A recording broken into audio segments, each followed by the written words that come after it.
अस्सलामु अलैकुम वरहमतुल्लाहि वबरकातुहू। अज़ीज़ साथियों, आज फिर मैं क्लास 12 की कहकशां किताब से चैप्टर नंबर 29 लेकर हाजिर हुआ हूँ।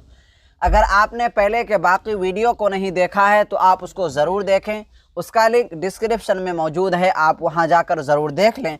तो चलिए हम लोग अपना सबक शुरू करते हैं।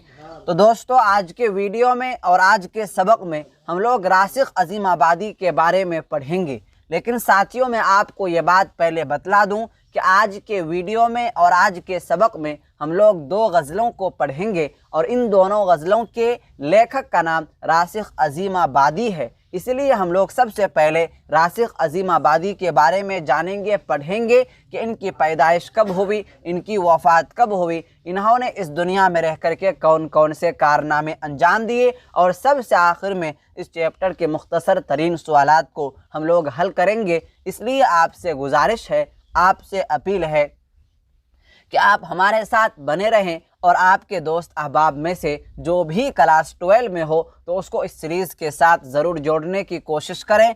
तो चलिए हम लोग अपना सबक शुरू करते हैं और जानते हैं रासिख अज़ीमाबादी के बारे में कि उनकी पैदाइश कब हुई और उनकी वफ़ात कब हुई, उनका असल नाम क्या है। तो चलिए सबसे पहले हम रासिख अज़ीमाबादी के असल नाम की बात करते हैं। तो रासिख अज़ीमाबादी का असल नाम शेख ग़ुलाम अली है। रासिख अज़ीमाबादी का असल नाम क्या है? शेख ग़ुलाम अली है, लेकिन वो रासिख अज़ीमाबादी के नाम से लोग उनको जानते हैं। अब उनके तखल्लुस की बात की जाए तो उनका तखल्लुस वाला नाम रासिख है। रासिख उनका कौन सा नाम है? तखल्लुस वाला नाम है। और तखल्लुस किसे कहते हैं आपको मालूम होगा कि तखल्लुस कहते हैं उस छोटे से नाम को जो शायर हजरात अपने शेर के आखिर वाले लाइन में जोड़ते हैं, उन्हीं को तखल्लुस कहते हैं। तो रासिख अज़ीमाबादी का तखल्लुस वाला नाम रासिख था और इसी नाम से वो मशहूर हो गए, और उनके वालिद का नाम शेख मोहम्मद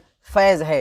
तो रासिख अज़ीमाबादी का असल नाम शेख ग़ुलाम अली, उनका तखल्लुस वाला नाम रासिख, और उनके वालिद का नाम शेख मोहम्मद फैज़ है।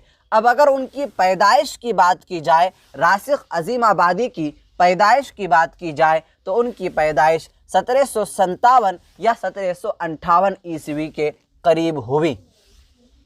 तो रासिख अज़ीमाबादी की पैदाइश 1757 या 1758 ईस्वी के करीब हुई।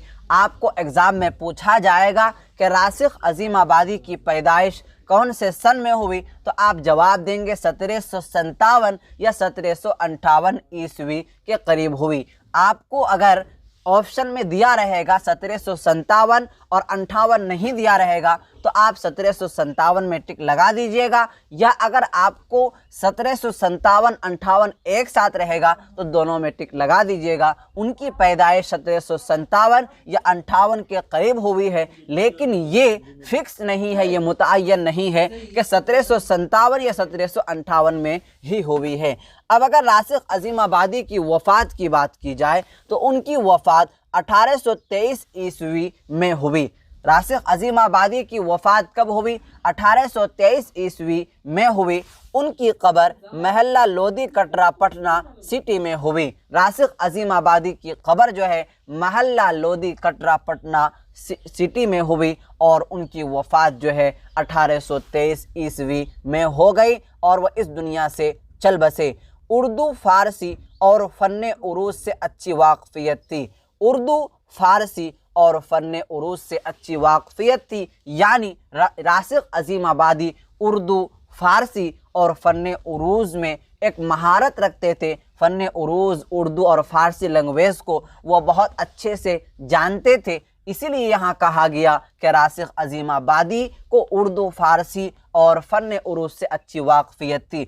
उर्दू फ़ारसी ये दोनों लैंग्वेज है, और फ़न उरूज़ किसे कहते हैं? फ़न उरूज़ कहते हैं ऐसे इल्म को, ऐसे फ़न को कि जिसके अंदर शेर व शायरी की पढ़ाई होती है कि शेर किस तरीके से लिखा जाता है, शेर के आखिर वाला लफ्ज़ जो है किस अंदाज से होना चाहिए, क्या दोनों लाइन का शेर एक जैसा होना चाहिए। यही सब बातें इल्म उरूज़ और फ़न उरूज़ के अंदर होती है। तो रासिख अज़ीमाबादी उर्दू, फ़ारसी और फ़न उरूज़ से अच्छी वाक़फ़ियत रखते थे। अगर रासिख अजीम आबादी के उस्ताद की बात की जाए तो रासिख अजीम आबादी का उस्ताद का नाम मोहम्मद तकी मीर है। रासिख अजीम आबादी के उस्ताद का नाम क्या है? मोहम्मद तकी मीर है। और लखनऊ, कलकत्ता, मुर्शिदाबाद का सफ़र किए लेकिन कहीं भी कोई मुलाजमत नहीं मिली। रासिख अजीम आबादी जो है कलकत्ता, लखनऊ, मुर्शिदाबाद तीनों शहरों का सफ़र किया लेकिन उनको कहीं भी मुलाजमत नहीं मिली, कहीं भी उनको जॉब नहीं मिला।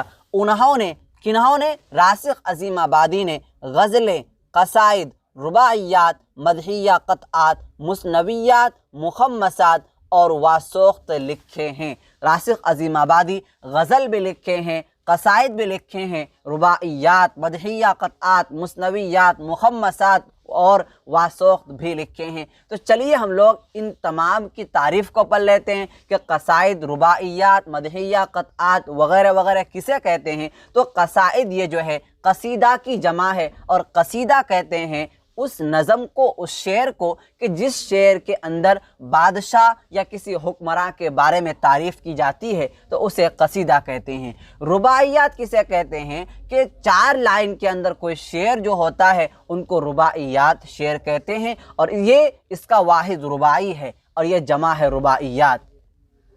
मदहिया क़तआत किसे कहते हैं? मदहिया क़तआत कहते हैं उस शेर को कि जिसके अंदर जिसमें तारीफ़ हो उसको कहते हैं मदहिया क़तआत। मुस्नवियात किसे कहते हैं? मुस्नवियात कहते हैं कि शेर के अंदाज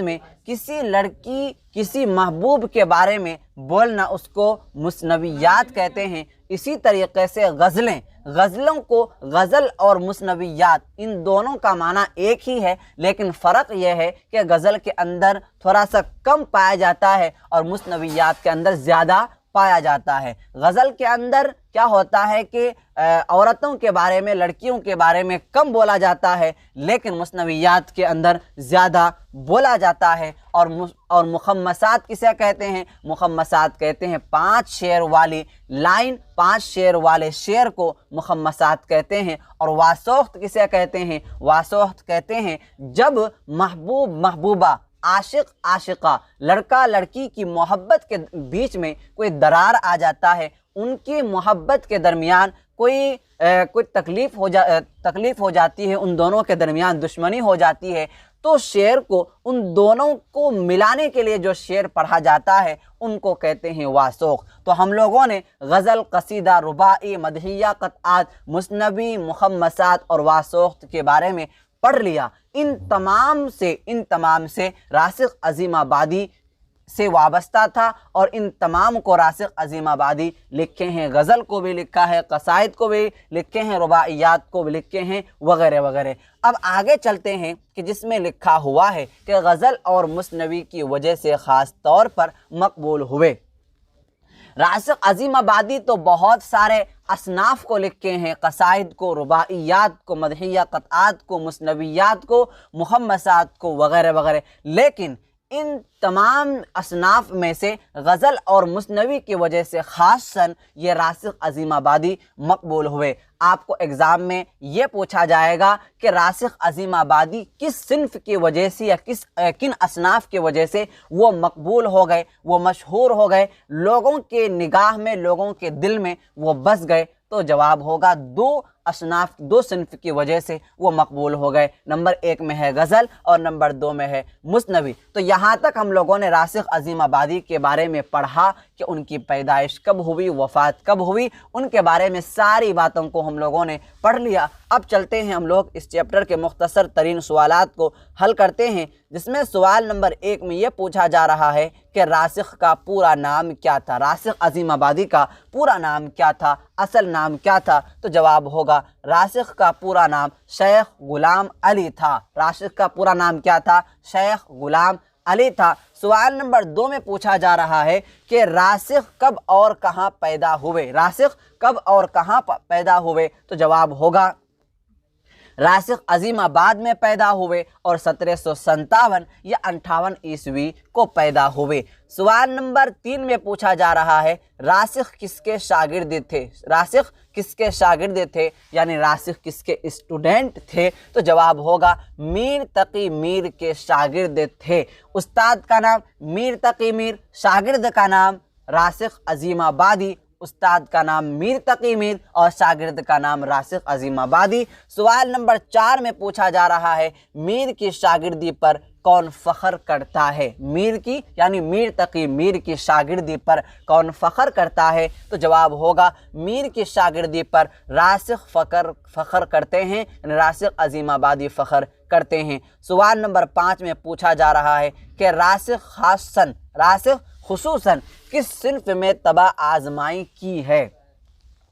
रासिख खुसूसन किस सिन्फ में तबा आजमाई की है? तो जवाब होगा खुसूसन गज़लें, क़साइद, रुबाइयात, मुस्नवियात में तबा आजमाई की है, यानी इन चीज़ों को उन्होंने लिखा, गज़लों को भी लिखा, क़साइद को भी लिखा, रुबाइयात को भी लिखा और मुस्नवियात को भी लिखा। इससे पहले मैंने आपको बतला दिया कि गज़ल किसे कहते हैं, क़साइद किसे कहते हैं, रुबाइयात मुस्नवियात किसे कहते हैं, मैंने इससे पहले भी मैंने आपको बतला दिया। अब चलते हैं हम लोग सवाल नंबर 6 के तरफ, जिसमें लिखा हुआ है रुख़ यार के काबिल कौन होता? रुख़ यार के काबिल कौन होता? तो जवाब होगा रुख़ यार के काबिल दिल का आईना होता, दिल का आईना होता। और सवाल नंबर 7 में पूछा जा रहा है कि फ़लक किसके इशारे पर ईज़ा पहुँचाने लगा? फ़लक किसके इशारे पर ईज़ा यानी तकलीफ़ पहुँचाने लगा? तो जवाब होगा फ़लक माशूक़ के इशारे पर ईज़ा यानी तकलीफ़ पहुँचाने लगा।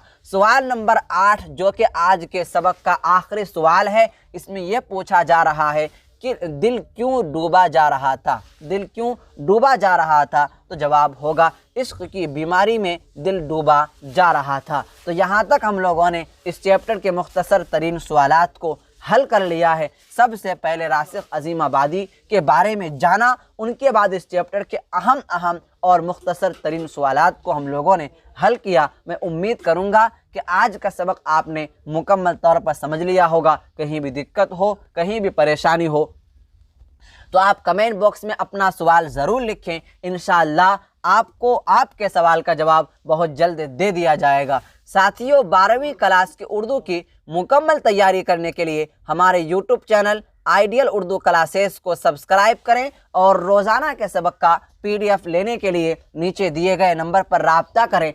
9934753942। इस नंबर पर आप हमसे कांटेक्ट कर सकते हैं और रोज़ाना के सबक का PDF ले सकते हैं। अगर आप हमारे ऑफिशियल ग्रुप से ज्वाइन नहीं हुए हैं तो आप हमारे ऑफिशियल ग्रुप से ज्वाइन हो जाएं। इसी नंबर पर आप हमसे संपर्क करें, इंशाअल्लाह आपको हमारे ऑफिशियल ग्रुप से जोड़ दिया जाएगा। इससे आपको फ़ायदा ये होगा कि आपको रोज़ाना के सबक का PDF मिल जाएगा, आप रोज़ाना के सबक का टेस्ट दे सकेंगे और कोई भी सवाल हो, चाहे छोटा सवाल हो, बड़ा सवाल हो, कोई भी सवाल हो तो आप हमसे पूछ सकेंगे। तो चलिए आज का सबक हम लोग यहीं तक ख़त्म करते हैं। आइंदा सबक में हम लोग फिर मिलेंगे। वस्सलामु अलैकुम वरहमतुल्लाहि वबरकातुहू।